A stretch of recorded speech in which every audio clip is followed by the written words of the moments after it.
उपराष्ट्रपति चुनाव घमासान की, जिसके लिए कल मतदान होना है। मुकाबला एनडीए के उम्मीदवार सीपी राधाकृष्णन और इंडिया ब्लॉक के उम्मीदवार बी सुदर्शन रेड्डी के बीच है।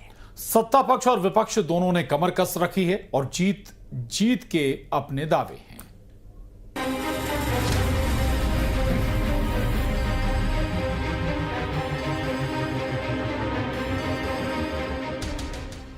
उपराष्ट्रपति चुनाव को लेकर सियासी सरगर्मी तेज हो गई है।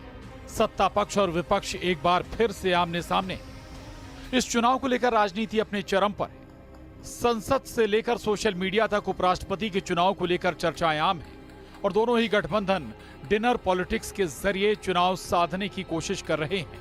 मुकाबला कड़ा है। एनडीए से सीपी राधाकृष्णन और इंडिया ब्लॉक के बी सुदर्शन रेड्डी उम्मीदवार हैं। भारत के 15वें उपराष्ट्रपति के चुनाव के लिए तैयारियां पूरी हो चुकी हैं। इसके लिए मतदान कब होगा और नतीजे भी कल ही घोषित किए जाएंगे। सुबह 10 बजे से लेकर शाम 5 बजे तक वोटिंग होगी और 6 बजे से वोटों की गिनती शुरू हो जाएगी। कल सुबह 10 बजे जब मतदान शुरू होगा तो सांसदों को एक विशेष पेन दिया जाएगा। सांसदों को बैलेट पर प्रत्याशी का चुनाव करना है। ध्यान रखना होगा कि अगर टिक गलत होता है तो वोट रद्द कर दिया जाएगा। हर वोट की वैल्यू समान होगी। आंकड़ों की बात करें तो साल 2017 में 11 वोट और 2022 में 15 वोट अमान्य हो चुके हैं। चलिए बात करते हैं जीत के गणित पर। लोकसभा में कुल 542 सांसद हैं। एनडीए के पास 293 तो इंडिया के पास 249 की संख्या है। वहीं राज्यसभा की बात करें तो एनडीए के पास 134 तो इंडिया के पास 106 सांसदों की संख्या है। उपराष्ट्रपति चुनाव में बहुमत का आंकड़ा 392। संसद के दोनों सदनों यानी लोकसभा और राज्यसभा के सदस्य उपराष्ट्रपति चुनाव में वोटिंग करते हैं। इस लिहाज से देखा जाए तो सांसदों की संख्या के मामले में एनडीए के उम्मीदवार सीपी राधाकृष्णन का पलड़ा इंडिया ब्लॉक के उम्मीदवार बी सुदर्शन रेड्डी से भारी। राधाकृष्णन को 439 तो सुदर्शन को 324 सांसदों का समर्थन मिलने की उम्मीद है। अपोजिशन के उम्मीदवार हैं रेड्डी साहब, उनको ज़्यादा चिंता करने की ज़रूरत नहीं है। देश के अंदर लोकतंत्र है, डेमोक्रेसी है और देश की आत्मा की रक्षा करने में हमारी सरकार सक्षम है। उनको ज़्यादा चिंता करने की ज़रूरत नहीं है। हमारे उम्मीदवार जीतने वाले हैं। What BJP is doing, that BJP ministry is doing that, everybody know that. They are calling everybody. Why? If they have majority, why they are calling all the treasury bench people also? This is the clear general election. You know that only MPs are voting. I think this government is trying to sabotage democratic principles here also. उपराष्ट्रपति चुनाव को लेकर सत्ता पक्ष और विपक्ष दोनों ने कमर कस रखी। बीजेपी ने जहां सांसदों के वर्कशॉप के जरिए रविवार को एकजुटता का संदेश दिया, तो वहीं विपक्ष यानी इंडिया ब्लॉक ने भी आज मॉक पोल की एक बैठक, जिसमें अपने सांसदों को बताया गया कि कैसे वोटिंग करनी। राष्ट्रपति के चुनाव के लिए जो भी महत्व के मुद्दे हैं उनके ऊपर गौर किया गया और यहाँ तो सभी परिचित हैं क्योंकि सभी पार्लियामेंट मेंबर्स हैं, लेकिन फिर भी छोटी छोटी भूल भी आपका जो वोट रहता है वो वोट डिस्क्वालीफाई हो सकता है। तो खराब ना होने के लिए सही ढंग से इंडिया ब्लॉक का अच्छा प्रदर्शन एकजुट बताने के लिए जो भी प्रयास हुआ अच्छा रहा। बहुत स्ट्रॉन्ग पोजीशन है इंडिया अलायंस और मुझे लगता है कि जैनमारी के बारे में तो कह नहीं सकती हूँ, लेकिन हम चाहते हैं कि हमारा एक भी सदस्य ना हो, इसीलिए मौके। लेकिन क्या विपक्ष का खेमा जो है वो एकजुट रहेगा? पूरा एकजुट रहेगा और बहुत ही आप देखेंगे क्योंकि अंतर बहुत कम है, तो हमें उम्मीद है कि हमारे उपराष्ट्रपति चुनाव की उल्टी गिनती शुरू हो चुकी है। कुछ घंटे बाकी हैं वोटिंग में। एनडीए को नंबर गेम के सहारे अपने उम्मीदवार राधाकृष्णन की जीत तय नजर आ रही है, लेकिन विपक्षी उम्मीदवार सुदर्शन रेड्डी को सांसदों की अंतरात्मा की आवाज पर भरोसा है। इस तरह से उपराष्ट्रपति का चुनाव काफी रोचक बन गया है। Bureau report, news 18।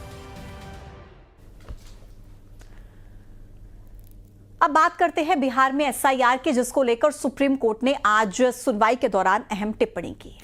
Supreme court ने आधार कार्ड को वोटिंग के लिए वैध दस्तावेज के रूप में मान्यता दे दी है। हालांकि सुप्रीम कोर्ट ने यह भी साफ कर दिया कि आधार कार्ड को नागरिकता का प्रमाण नहीं माना जा सकता।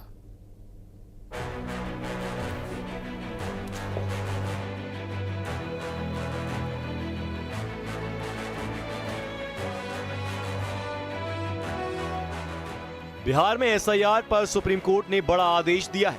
सुप्रीम कोर्ट ने साफ कर दिया है कि वोटिंग के लिए आधार कार्ड को दस्तावेज के रूप में मान्यता मिलेगी। एसआईआर पर आज जस्टिस सूर्यकांत और जस्टिस जयमाल बागची की बेंच में सुनवाई हुई, जिस पर आदेश देते हुए सुप्रीम कोर्ट ने कहा कि आधार कार्ड को भी 11 मान्य दस्तावेजों के बराबर माना जाए। मतदाताओं की पहचान के लिए आधार कार्ड को 12वां दस्तावेज माना जाए। हालांकि अदालत ने यह भी साफ किया है कि आधार को नागरिकता का प्रमाण नहीं माना जा सकता। साथ ही सुप्रीम कोर्ट ने चुनाव आयोग को निर्देश दिया है कि वो आधार से जुड़े स्पष्ट दिशा निर्देश अपने अधिकारियों को जारी करे। सुप्रीम कोर्ट ने यह भी कहा कि चुनाव आयोग आधार का सत्यापन कर सकता है कि आधार सही है या नहीं। आदेश में सुप्रीम कोर्ट ने कहा है स्पष्ट रूप से कि ये केवल आइडेंटिटी के लिए है।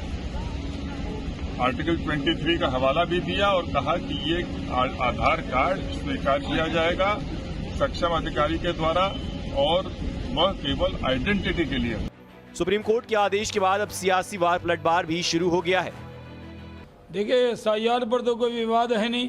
जितने भी नाम जो लोग स्वर्ग में चले गए उनका नाम कटा है, जो बांग्लादेशी हैं उनका नाम कटा है, जो जिनका डबल नाम है, 2 जगह ईपिक नंबर है, वो कटा है, और कोई भी वैलिड बोनाफाइड वोटर का नाम कहीं से नहीं कटा है। इसलिए सुप्रीम कोर्ट ने अगर निर्देश दिया है तो मैक्सिमम तो 99% तो पालन पहले ही हो गया है। I had done all the formalities. If the Election Commission has not deleted my name, this again exposes the Election Commission. This strengthens what Mr. Rahul Gandhi has been saying from August 7th, that the Election Commission is in a mess, that they do not delete names, that they keep adding wrong names, and those names are then misused by the BJP to give themselves extra votes, like it happened in Maharashtra, like it happened in Karnataka, the assembly Mahadevpura, which Mr. Rahul Gandhi exposed. Bihar में SIR यानी special intensive revision की शुरुआत 24 जून से हुई थी और इसकी अंतिम मतदाता सूची जारी होने की तारीख 30 सितंबर है। Association for democratic reforms Manoj Jha, Mahua Moitra, Yogendra Yadav ने एसआईआर को चुनौती दी है। सुप्रीम कोर्ट में इससे पहले भी इस मामले में सुनवाई हुई थी। पिछली सुनवाई में सुप्रीम कोर्ट ने दावे और आपत्ति की समय सीमा बढ़ाने से इनकार किया था। इसके बाद चुनाव आयोग ने कोर्ट में कहा कि 1 सितंबर के बाद भी दावे स्वीकार किए जाएंगे। 22 अगस्त की सुनवाई में सुप्रीम कोर्ट ने राजनीतिक दलों को बूथ लेवल एजेंट्स के माध्यम से मतदाताओं की मदद करने का निर्देश दिया था। अब आज सुप्रीम कोर्ट ने आधार को 12वें दस्तावेज के रूप में मान्यता दे दी है। मामले की अगली सुनवाई अगले सोमवार यानी 15 सितंबर को होगी। Bureau report, news 18।